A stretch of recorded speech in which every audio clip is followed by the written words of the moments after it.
Televisión Legislativa presenta TVL Noticias, emisión central, con Mariela Logroño. Lunes 3 de julio del 2017, amigos y amigas televidentes, ¿cómo están? Muy buenas tardes. Les damos la cordial bienvenida a la emisión central de TVL Noticias. Gracias a quienes nos sintonizan a través del canal 42 en Quito y en nuestro sitio web tvl.asambleanacional.gov.es. Iniciamos la semana con información aquí en emisión central de TVL Noticias. Bienvenidos.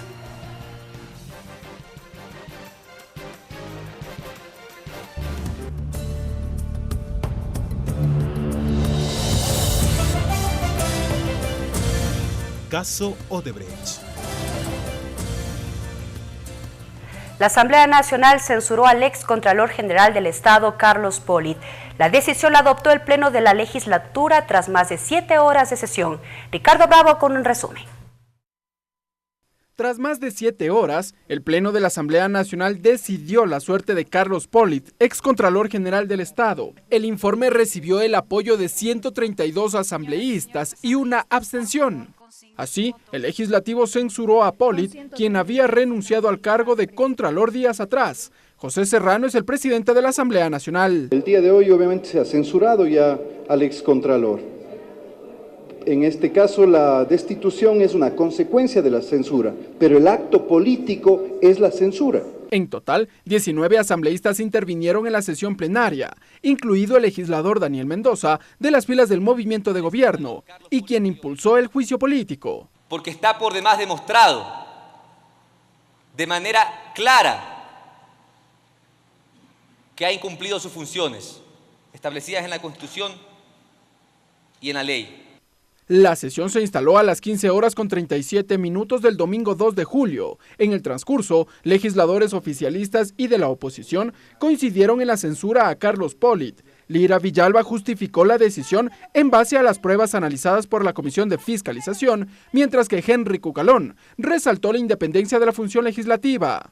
Pruebas que van desde un proceso de investigación que en su contra está en curso por delito de concusión, así como el mismo hecho de sus ausencias al puesto de trabajo en tiempos que exceden de lo permitido por la ley. Su no comparecencia desde ya constituye motivo principal para la censura correspondiente. Nadie puede condicionar al Parlamento ecuatoriano, que es el resultado de la expresión legítima de la voluntad popular. Eso deben tenerlo claro quien quiere arguir leguleyadas para evadir responsabilidades. Pero también hubo espacio para criticar el rol del Consejo de Participación Ciudadana y Control Social. Vilma Andrade es asambleísta de la Izquierda Democrática. Un pedido para que él llame a la consulta popular y elimine el Consejo de Participación Ciudadana que no ha correspondido a las expectativas de los ecuatorianos. Cerca de las 22 horas con 30 minutos, el asambleísta Daniel Mendoza mocionó la censura de Carlos Pollitt. Por haberse demostrado que dicho funcionario incumplió sus funciones al frente de la Contraloría General del Estado. Así, a Pollitt se le termina su paso por la Contraloría, paso que duró más de 10 años. El informe aprobado por la Asamblea será remitido a la Fiscalía General del Estado para analizar posibles indicios de responsabilidad. La censura también será enviada a países involucrados en los actos de corrupción de la empresa brasileña Odebrecht. Ricardo Bravo, TVL Noticias. El presidente de la Asamblea Nacional, José Serrano, anuncia reformas legales para combatir la corrupción. Adelantó que en esta semana se aprobaría el proyecto de ley que viabiliza la consulta popular sobre paraísos fiscales. Luego de la sesión sobre el juicio político contra Carlos Pollitt, ex Contralor General del Estado, el presidente de la Asamblea Nacional, José Serrano, señaló que continuarán con la política de fiscalización. Serrano espera el apoyo unánime de los legisladores. Hay una propuesta del bloque de Alianza País para trabajar en una reforma a varios artículos que fortalezcan la lucha contra la corrupción. De acuerdo a José Serrano, actualmente existen 7 proyectos de ley que buscan reforzar la lucha contra la corrupción. Uno de ellos obedece a la decisión de la ciudadanía de aprobar una consulta popular que prohíba a los funcionarios públicos tener bienes y capitales en paraísos fiscales. La lucha contra la corrupción, pero sobre todo para la transparencia de la gestión pública, es eliminar esa posibilidad de utilizar cuentas en paraísos fiscales no para proteger recursos, sino para esconder ingresos. De hecho, durante la sesión del Pleno de este domingo, la presidenta de la Comisión de Justicia, Marcela Aguiñaga, indicó que el informe para segundo debate del proyecto de ley que viabiliza la consulta popular del 19 de febrero estaría listo en los próximos días. Donde se llega a la destitución del primer mandatario, del señor vicepresidente, de alcaldes, de concejales, de prefectos, de todas aquellas las autoridades que no llegan a los cargos públicos a servir a su pueblo. También esta semana ya en la Asamblea con la ley que evite que prohíba que funcionarios públicos tengan cuentas en paraísos fiscales. Otra iniciativa legislativa la propuso el asambleísta de Alianza País, Manuel Ochoa. Él busca reformar el Código de la Democracia. Para que las personas que sean sujetos a juicio político y como resultado de ese trámite fueran censurados y o destituidos, tengan un periodo de muerte civil por 5 años. Por otro lado, el Consejo de Administración Legislativa CAL prevé sesionar en esta semana para calificar las pruebas presentadas por los asambleístas de la Alianza Creosuma que buscan llevar a juicio político al vicepresidente de la República, Jorge Glass. Ricardo Bravo, TVL Noticias. Son varias las propuestas legislativas que han llegado a la Asamblea Nacional para combatir la corrupción. Uno de los primeros proyectos en llegar fue de parte del Consejo de Participación Ciudadana y Control Social, que incorpora reformas a varias leyes y tipifica el delito de corrupción. Asimismo, el ministro de Inclusión Económica y Social presentó un proyecto de ley de lucha contra la corrupción o Ley Bisturí. Existe además una propuesta de iniciativa ciudadana denominada Ley de Manos Limpias, que contempla reformas a 5 leyes. El asambleísta Mariano Zambrano también anunció que presentará un proyecto para combatir la corrupción que incorpore la figura de muerte civil.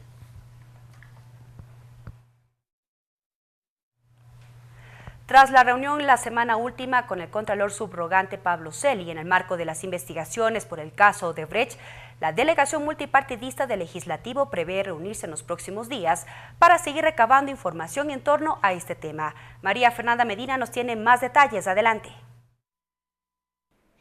Gracias, ¿qué tal? Muy buenas tardes. Así es, la delegación multipartidista iniciará nuevas acciones en el marco de las investigaciones del caso Odebrecht, pero para hablar más acerca de este tema está con nosotros la asambleísta e integrante de dicha delegación, la legisladora Soledad Buendía. Asambleísta, queremos consultarle, ¿ya ustedes se reunieron con el contralor subrogante Pablo Celi? ¿Tienen previsto reunirse posteriormente con otras autoridades de diferentes instituciones públicas? Así es, buenas tardes. Esta delegación multipartidista conformada en el Pleno de la Asamblea, pues ha tenido ya varias reuniones. Nos reunimos con el fiscal Carlos Vaca, con el contralor subrogante, también nos reunimos con el embajador del Brasil y tenemos previsto reuniones con el SRI, con otros embajadores de otros países para poder ir recolectando información y afinar el informe que vamos a presentar. De ser necesario, haremos viajes también para recolectar información, sea a Estados Unidos, a Brasil o a otros países, pero esto solo será analizado pertinente en el caso de ser necesario. Asambleísta, también tengo entendido que se reunirán con la Procuraduría. En este caso, si se reúnen con el SRI y la Procuraduría, ¿qué información esperan obtener de dichas entidades? Uno de los temas que nos ha preocupado muchísimo es el tema de los paraísos fiscales, es el tema de la información que tiene el SRI sobre dónde van estos recursos fruto de los negocios ilícitos, fruto de la corrupción, y básicamente son en paraísos fiscales. Es por ello que es tan importante para nosotros que esta delegación entregue un informe en el cual no solo se suscriba a la investigación del caso Odebrecht, sino también a propuestas normativas para que esto nunca más vuelva a suceder en el Ecuador y en la región. Por ello también estamos analizando legislación comparada para que podamos realmente a través de esta delegación establecer parámetros claros normativos que impidan que esto suceda. Y en el tema de los paraísos fiscales creemos que es una base sustancial para poder evitar estos casos. Ahora, asambleísta, usted también me comenta que posteriormente, si lo ven pertinente, irían a Estados Unidos y a Brasil. No obstante, la asambleísta Vilma Andrade ella comentaba que también habría la posibilidad de no viajar, sino más bien a través de la Cancillería solicitar la información pertinente con respecto a este caso. Claro que sí, estamos utilizando estos medios, también los medios virtuales serán parte de nuestras reuniones. Si requerimos viajar y trasladarnos, lo haremos con la absoluta responsabilidad. De no ser del caso, pues si podemos obtener la información por otras vías, lo haremos de esta manera para ser mucho más eficientes, mucho más eficaces y tener la información para presentarlo al Pleno de la Asamblea. Ahora, asambleísta, también la integrante de dicha comisión, la asambleísta Vilma Andrade, comentaba que una de las limitaciones en torno a este caso de Odebrecht es el acuerdo de responsabilidad entre la empresa Odebrecht y la Fiscalía. ¿A su criterio creería que estaría en lo correcto o quizás hay alguna equivocación por parte de la Asamblea? Bueno, es parte de lo que nos han señalado el fiscal Carlos Vaca cuando acudimos a la Fiscalía, es parte también de la normativa legal. Nosotros entendamos que existe información reservada en la cual ni los legisladores ni en reuniones especiales hemos podido obtener porque están en indagación previa y tienen restricción, y la norma en el COIP es absolutamente clara. Por lo tanto, nosotros en el marco de esa ley tenemos que investigar, pero con las restricciones normativas establecidas. Asambleísta, solo para finalizar, ¿para cuándo quizás tienen previsto reunirse? ¿A partir quizás de esta semana, la próxima semana? Sí, esta semana seguramente tendremos alguna reunión, estamos fijando justamente estas fechas. La siguiente semana seguramente también tendremos otras reuniones y estamos afinando un informe que queremos presentar, por lo menos preliminar, al presidente de la Asamblea, al Pleno de la Asamblea, en función de establecer una hoja de ruta quizás a más largo plazo con propuestas normativas para eliminar la corrupción de raíz, no solamente en el Ecuador, sino en la región. Muchísimas gracias, asambleísta. Son las opiniones y observaciones de la asambleísta Soledad Buendía, que como ya lo mencionamos, es integrante de la delegación partidista. Y como ya lo mencionó, en estos días y también la próxima semana se reunirán en el marco de las investigaciones del caso Odebrecht. Hasta aquí el informe. Buenas tardes. Gracias, María Fernanda, por la información.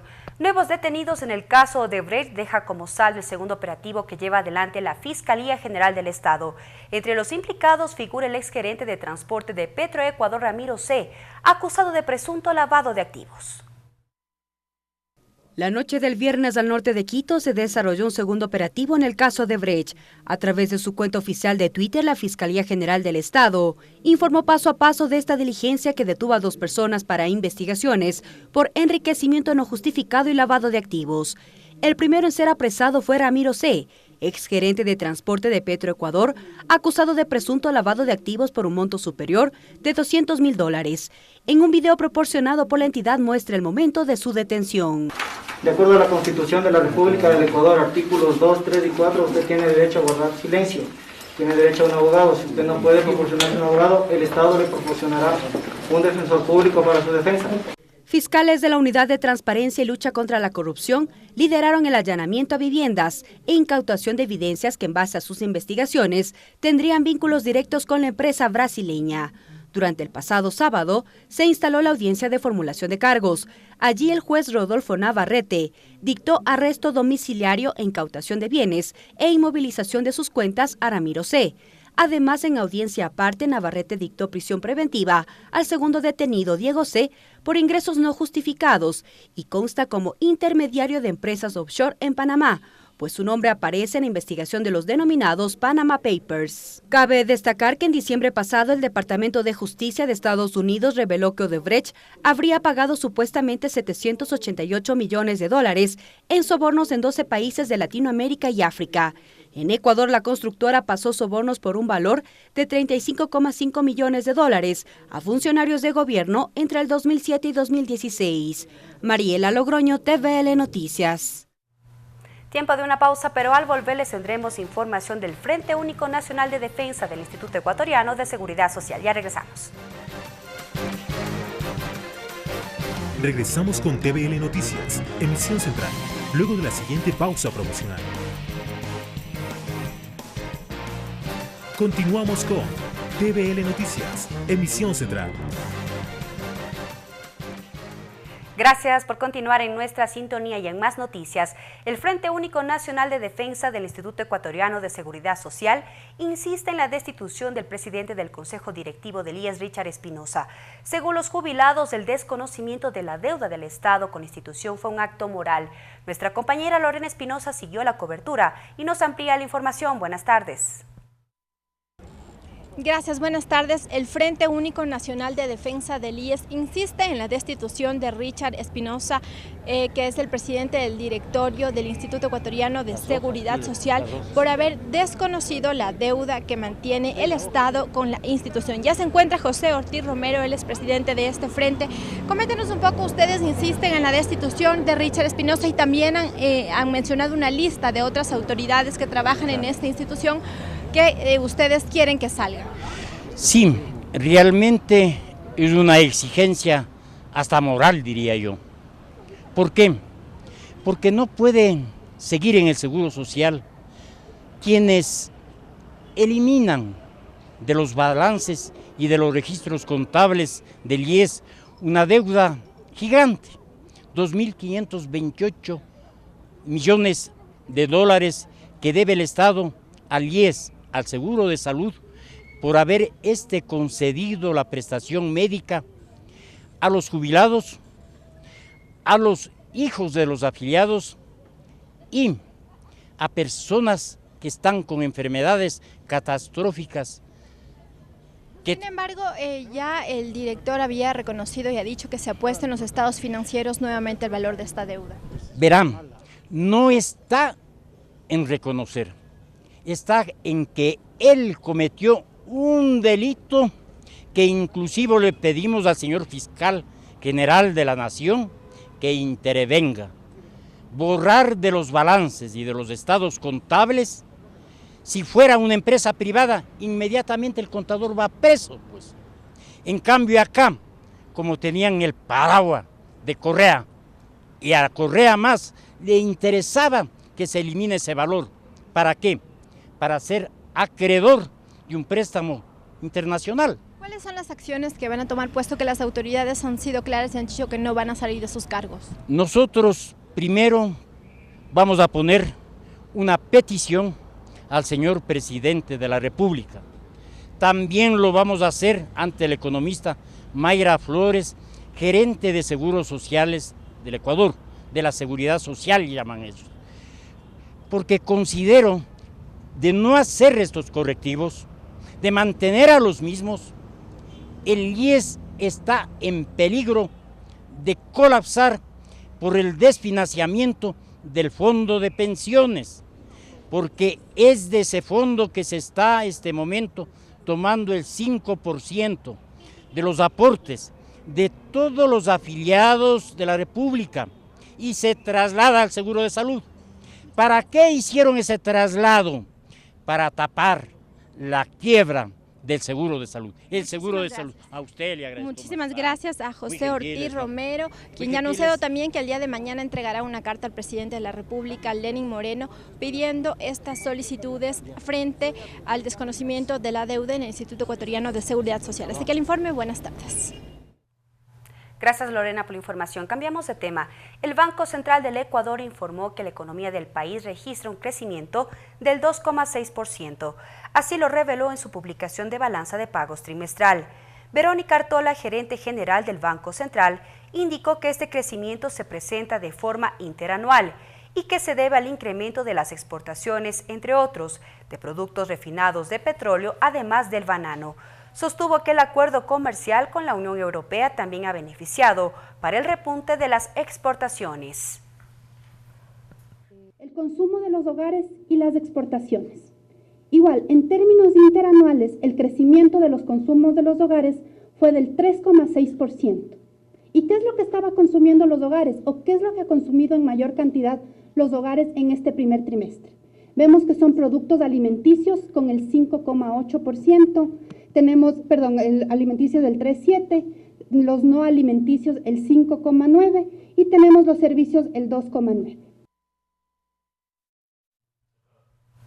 En Loja, la Comisión de Educación de la Asamblea Nacional cumplió una nueva jornada de socialización de la propuesta de reformas a la Ley Orgánica de Educación Intercultural. En la unidad educativa Bernardo Valdivieso, la mesa recogió los aportes de docentes, estudiantes, padres de familia y de autoridades de la provincia. La equiparación del escalafón docente a otras carreras públicas, la designación del 6% del Producto Interno Bruto para el sector de la educación, como consta en la Constitución de Montecristi, fueron entre otros los temas abordados por los presentes. Otro de los temas que sobresalen es la cobertura educativa, para que exista una institución formal en un rango de 5 kilómetros del domicilio de los estudiantes. En la mesa de trabajo de la vicepresidenta de la comisión, Silvia Salgado, los profesores apoyaron la propuesta reformatoria en torno a la capacitación continua, la profesionalización, además de maestrías gratuitas, a través de la Universidad Nacional de Educación, UNAE. En el marco del desarrollo del Congreso Iberoamericano de Municipalistas, a desarrollarse en septiembre en Colombia, desde el Ecuador ya se analiza la agenda territorial para los objetivos de desarrollo sostenible. En este sentido, representantes de este organismo visitaron la Asamblea Nacional. Allí mantuvieron una reunión de trabajo en donde se discutieron las prioridades y retos para los gobiernos locales y regionales. Federico Castillo es secretario general de la Unión Iberoamericana y detalla las necesidades de toda la región. ¿Cómo hacerlo para estos objetivos de desarrollo sostenible que tienen que ver, en definitiva, con la persona y con su relación con el entorno físico? Pues se pueden sacar lecciones aprendidas para implementarlo, ¿no? Por supuesto, problemas de cambio climático, de inseguridad, de prestación de servicios públicos, de desigualdad, de exclusión. Todos esos problemas se dan en la ciudad. Por tanto, los gobiernos locales son también responsables de esos problemas.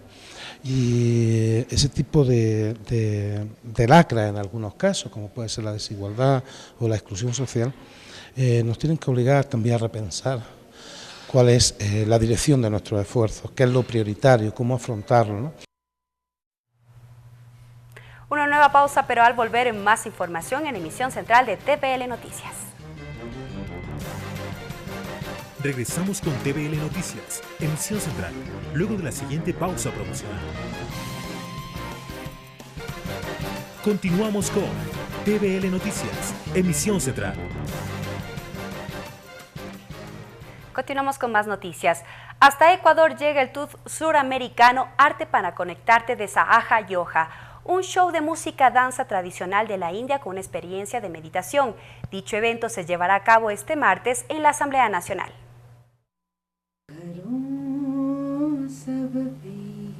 Con el propósito de acercar al público a una cultura milenaria que poco a poco va ganando reconocimiento a nivel internacional, Sahaja Yoga llega hasta Ecuador con una serie de shows de música y danza con entrada libre. El objetivo de dicho concierto es que las personas profundicen en el conocimiento de sí mismas por medio de la práctica de la meditación, de yoga y de todas las formas de arte.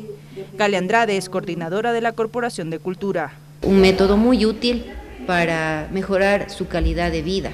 Ayuda a eliminar todo tipo de enfermedades psicosomáticas. Si sufrimos de depresión, gradualmente lo vamos eliminando. Si sufrimos de estrés, también podemos irlo eliminando.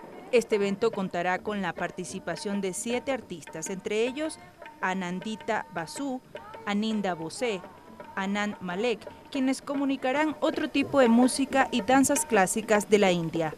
Anandita Basu es integrante de dicha agrupación. Y todos somos artistas profesionales en diferentes áreas de música y danzas de la India y estamos dando nuestro arte como el aporte. Además, la artista agregó que durante la presentación se manejará el diálogo entre el público para que conozcan los diferentes elementos que componen la música clásica y tradicional de la India, tales como instrumentos autóctonos, trajes típicos, diferentes idiomas y lenguajes de expresión. La gente puede venir a ver un show muy profesional, pero también poder sentir la conexión con su ser.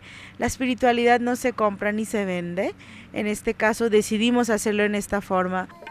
Según la coordinadora de las presentaciones, los artistas expondrán sus talentos en las ciudades de Quito y El Puyo sin costo alguno. Día martes 4 de julio. En la Asamblea Nacional del Ecuador vamos a presentar este concierto gratuito de 3 a 4 de la tarde. Cabe recordar que este evento es organizado por Saha Yoga Ecuador y la Corporación de Cultura Universal. María Fernanda Medina, TVL Noticias.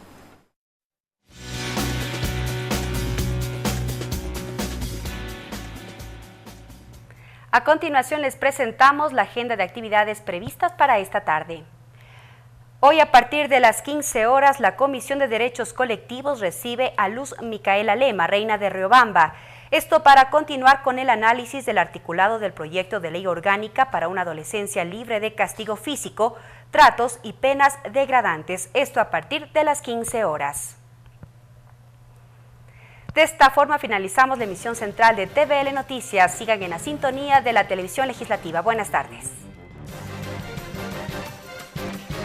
Televisión Legislativa presentó TVL Noticias, emisión central.